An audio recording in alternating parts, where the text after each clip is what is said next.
Yeah, first of all, anime that I did not see coming. I had a bunch of DMs about the manga that I should be reading. I am reading fantasy books instead. I left you. I did get suggested to read Solo Leveling a long time ago. I didn't even know it was getting adapted. I didn't put it together. But now that I'm watching it, I'm hooked. I think it's like 5 or 6 episodes in. And I think it's great. I think it's completely incredible. Obviously, it's not to the level of some of those other like AAA anime, but it's such a great filler. And then this is just Gigguk's video about Solo Leveling. But I'm going to be watching other power scaling videos. I think there's a power scaling video I want to watch about it too. All right, let's do it. Anime fans are fucking losers. All right. That's a great start. I'm sure a lot of us weebs who got into anime and manga at an early age had a similar experience when it came to our schools or the kids around us. Some of us may have been ridiculed, some of us may have been told to grow up and stop watching cartoons, and some of us may have just been straight up bullied and called losers. Okay, but to be fair, I grew up in the time where kids were growling at each other, that watched anime, the biting anime people. They were dressing up like Inuyasha and then coming to school. They were screaming Kagome at each other. Inuyasha, Kagome across the quad. Anime running. And I was talking to a guy about anime fights, which is a phenomenon that they didn't have in his school where he was from. He's from New York. And I was like, okay, in Vegas, anime fights became a thing. They would have, one guy would dress up as Goku, kinda. The other guy would dress up as, like, let's say, Rock Lee, and they would do the moves to each other and yell and scream and stuff. It was a whole act, you know?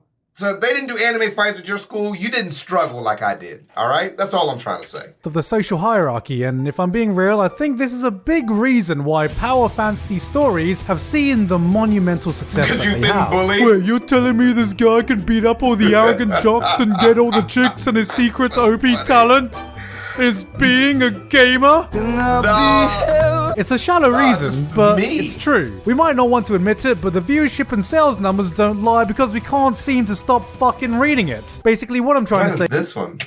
Seen those. Overlord light novel, okay. Stop fucking... The Ideal Sponger Life. That's what I'm trying to say is, it's about time weebs got our spotlight as the most oppressed group in the world over the current one. Gamers. The problem is that the landscape became so saturated with them that it became impossible to tell good power fantasy shows from bad power fantasy shows. Because they were all bad. When the industry realized that all it took was one self-insert protagonist put in some generic fantasy world, surrounded by a bunch of cardboard cutouts that were easily mistaken for women, they decided to make a lot. Nope, keep going. Like, a little more. Yeah. There we go. Time to add these shows to the list of things I'm going to watch before Fullmetal Alchemist. It got so bad that even me, Mr. Power Fantasy Isekai Trash Man, Grant UK, got bored of it. That is, until I started hearing whispers of this new webcomic called Solo Leveling. A series that had gained immense popularity over the past few years that had put it as the 27th best manga of all time according to Mao. The Power Fantasy series to end all Power Fantasy series. And you may be thinking, what revolutionary thing did this series do that no other series before it had done to make its claim above all others? Yeah. Is that it? I thought we were building up to a bigger point. Solo Leveling, originally a Korean manhwa called...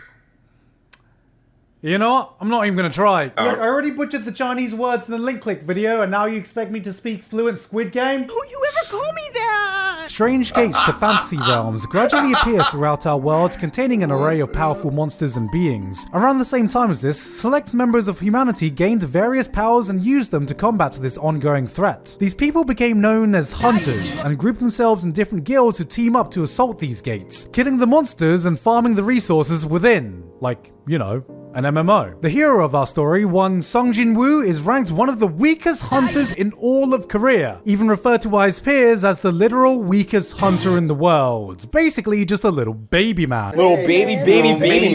Little baby man. However, one day upon his party entering a high-level dungeon by mistake, shit very much hits the fan as the monsters within them obliterate their entire party. Apart from the little baby man, of course. Baby man. Though he does die, he somehow managed to clear a secret set of trials battles within the dungeon and wakes up in a hospital bed after the incident with a unique ability to literally be able to level up. Full-blown fucking menus and inventory screens in front of him in the real world, gaining experience and skill trees and all sorts of bullshit like, you know, an MMO. So I really like that portion of it because I don't have to hear people talk to me. The voice in all these shows is tempting them to give them a personality. Like the voice, like in the Slime anime too, they started doing that where the voice like talks back and they have little witty conversations. It doesn't just give information. And that definitely encourages more filler. And the one thing these shows do not need is more filler. If all the shows at like episode 5 or 6 avoided the temptation to draw it out with filler, they would all be better for it. But every single one of these shows realizes like if they can add a couple more episodes of filler, they can draw the storyline out forever and never get to any plot points. And that's what starts to make them really suck. Even the really, really bad isekai, when they're following the plot, it's fun to watch the adventure at least. It's just when they get to that point where they've run out of things to do, they need the fan service episodes, they need the slice of life episodes. That's when you're kind of just like, I'm not invested enough for this right now, you know? The journey is what's keeping me locked in, not the, you know, slice of life portions. So begins the rise of Sung Jin Woo, from being a little baby man to becoming an ooh baby man. That was pretty good.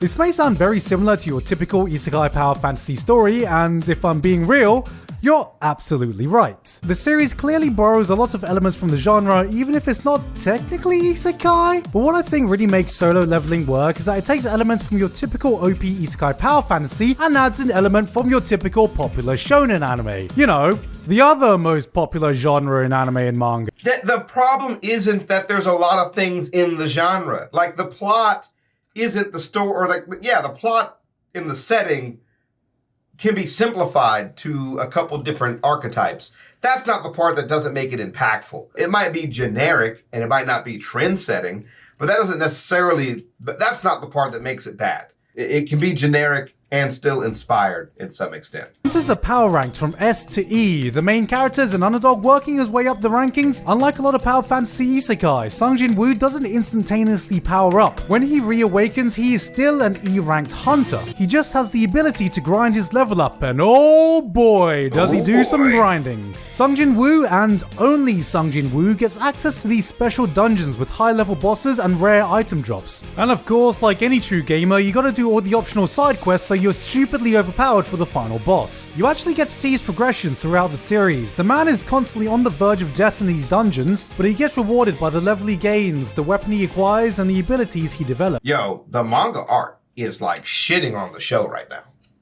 This is what the show looks like, but this is not what the show looks like. This shit is hard. I guess you could say he was leveling up on his own. Thanks. Wait a minute, that's not the title. What this means though is that it's just that much more satisfying when Sung Jin Woo goes back to the world to take on normal dungeons. Look, seeing someone almost fucking die and doing a life or death optional side dungeon several times above his level, only to go on and breeze through the main quest area to the amazement of others, struck a chord with me, alright? Because that's exactly how I play RPGs too. Yes, it's a complete wish fulfillment power fantasy, but you know what? At least it felt like he earned it. Look, I'm not going to pretend that the world isn't stupidly stacked in his favor though. He is the only hunter who was able to level up while everyone else can only remain at the power level they were given when they first became hunters. I repeat, he has the ability to power up while everyone in the world is at a fixed level cap. That's like having the ability to take a shower when everyone around you is at an anime convention. He gets so stupid.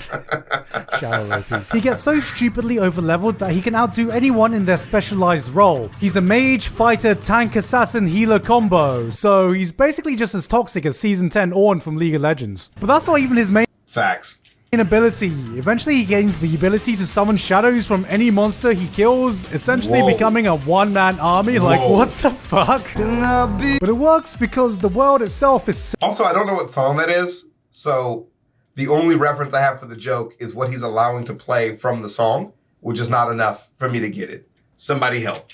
for his success. The world is a mishmash of Sword Art Online, Darker Than Black, and One Punch Bro, Man. if you've never seen Darker Than Black, I talk about it all the time. Please give it a watch. Nobody ever does. There's a million anime suggestions out there, but Darker Than Black is so satisfying. What I like is how modern society is built around the existence of hunters. You're not just limited to one country. A nation's entire strength is built around the strength of their hunters. S-ranked hunters are a precious resource that can dictate a country's military and political strength. Sung Jin-woo's rise isn't just something that affects the hunter's world. It's one that ripples throughout the entire world and affects the geopolitical landscape. And this just gives him more fucking moments to be badass. I don't know what to say. What I love about Solo Leveling is that it knows what it wants to be and gives you that on steroids. It ups the ante to a global scale. You've got teams from Korea, Japan, China, and of course America, who are depicted as exactly how you think Koreans would depict Americans. And I think one major aspect that can't be ignored is that the art is fucking outstanding. That shit is cold. We hear stories of mangakas working themselves to death doing weekly manga chapters, so I don't know what kind of fucking black magic the webcomic industry has cast to allow us to enjoy full-colored weekly chapters that look like this. I mean, just look at this. This puts most manga to shame, but beyond that, it also uses its medium to its full advantage. Webcomics, as opposed to manga, are not separated via pages. It's a medium designed to be viewed on the phone that allows you to endlessly scroll down, almost like it's one continuous image. And what this means is that some of the most impressive moments are accentuated by these panels that seemingly never end. An epic depiction of a battlefield or action that flows seamlessly as you scroll down in a way that you just can't do with manga constrained by a 2-page spread. I see now why he keeps scrolling the images past us now. Make the action easier to follow, or the scale of the battle seems so much more grand. I read all of Solo Leveling in a day. It's one of those series that was infinitely bingeable because after saying all this, I think I'm missing the biggest thing that contributes to this manhwa's success, which is nothing. You know, as I was writing this video, I really tried to rack my brain as to why Solo Leveling was so fucking fun and such a huge success. That way, I can end this video off with some cool introspective moment that really nails down what makes this series so special above all its competition. But then I realized what it really does best is absolutely nothing new. So instead, I'm going to talk about Kitchen Nightmares. I fucking love Kitchen Nightmares, and I don't know a single person who doesn't. It's one of those shows where if it comes on or I see someone watching it, no matter What? Now wait a minute. There is so much more of this video left, and I love Kitchen Nightmares, so I will watch it. But I gotta say what I gotta say about Solo Leveling first. Right now, what so many of these shows are missing when they're getting that adaptation, they haven't committed to the isekai genre. They committed to making a show and getting it out quickly. So you got the shtick, boom. You got the character cast, which is easily the most fun part, finding all the new people, finding the big bads. But then the final battle comes. Some of them avoid the final battle completely and just leave you cliffhanger. And then when they join next season, we're in a completely new place, completely new storyline. And the other ones have the final battle and it ends poorly because they didn't really spend enough time making it a satisfying experience, right? We actually could have waited another season in a lot of these instances before we moved on to that next thing. So the pacing is just weird. They just have too many things they need to do in 12 episodes and they can't get it all done, and it does feel rushed. But Solo Leveling seems to be like they've committed to this world. And there are some things you do want to get back to plot-wise that some people might find like irritating. But if you can get over those plot points and just commit to the day and just follow the character around, like you also don't know what's coming next. It makes it like they've really embraced their own world and then completed it, you know? And so it makes it really fun to watch. I feel like from day to day, it's going to have a very satisfying flow, you know? There are some that just come off too goofy. There's some that come off too serious, you know, some that have too much fan service. And this one seems like a very good combination of just like, they've just decided what they want to tell the gritty story about and they've committed to it, if you don't mind the gore. But anyways, now back to Kitchen Nightmare, I guess. Yeah, I got time to watch. And if you've never seen a single episode before, let me break it down for you. We open up to a struggling restaurant with a cocky owner who's just like, I have the greatest restaurant in the world, the food is perfect, and that's why the restaurant has put me in $90,000 of debt. In comes Gordon Ramsay, big dick energy, orders everything on the menu. Chef gets the order and is like, I'm gonna cook Chef Ramsay our signature dish. Microwaved chicken, baby. So of course, Gordon takes one bite of the chicken, calls the waitress over and is like, this chicken is rawer than my dick after... This chicken is rawer than my dick one day after not November. So he goes to the kitchen and is like, "Oi, how are you cooking your food? With a microwave, chef? With a microwave? Are you out of your goddamn mind?" If you know Chef Ramsay is coming, why would you not cook your food on the day? It blows my mind. So then, of course, Gordon has this inspirational talk that turns everything around. That's like, all right, shut it. I'm about to blow your minds. What if you cook the food without a microwave? Dude, I can't. So they learn to use fresh ingredients and everyone lives happily ever after. I swear, just don't Google it because the restaurant's still probably out of business. And that's Kitchen Nightmare. Bro, Googling what happens to the kitchens after Kitchen Nightmares is the second most fun thing about it. It's more fun in Bar Rescue because they mostly always fail.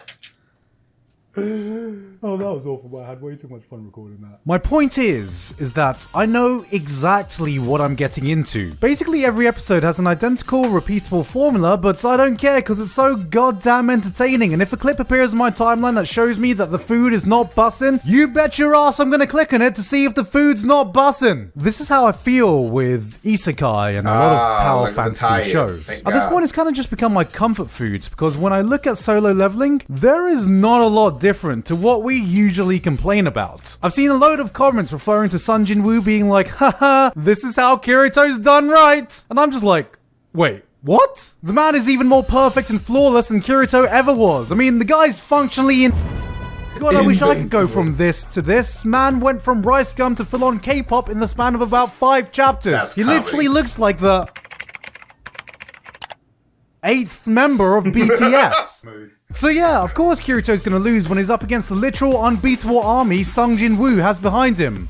K-pop stands. Only recently has enemies been introduced Also, to be fair, Kirito done right was the abridged Kirito.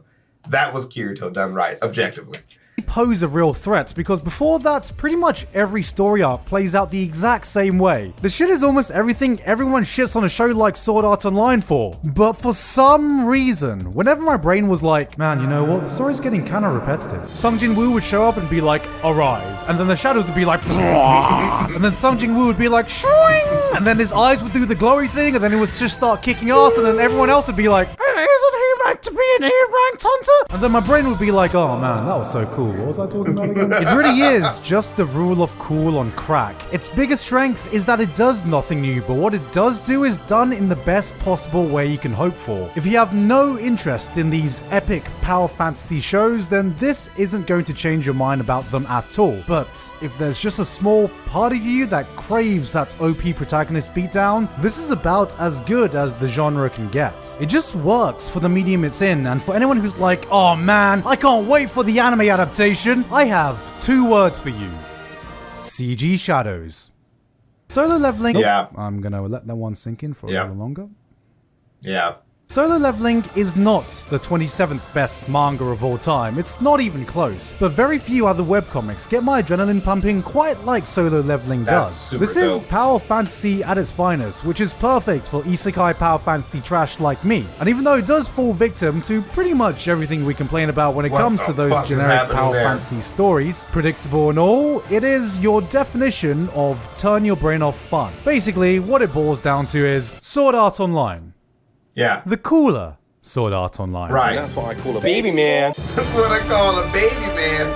If I put, the manga still looks manga-y to me, right? I am more of like an anime watcher, but I am also just reading books and I just don't have time to get into it. I have 3 other fantasy books that I gotta finish before I even try to start any manga right now, and I probably will be jumping down that rabbit hole for a while. The next Solo Leveling video I'm gonna watch is like one of those like hype video kind of things, and then also the best anime from 2023 is a video I still want to do.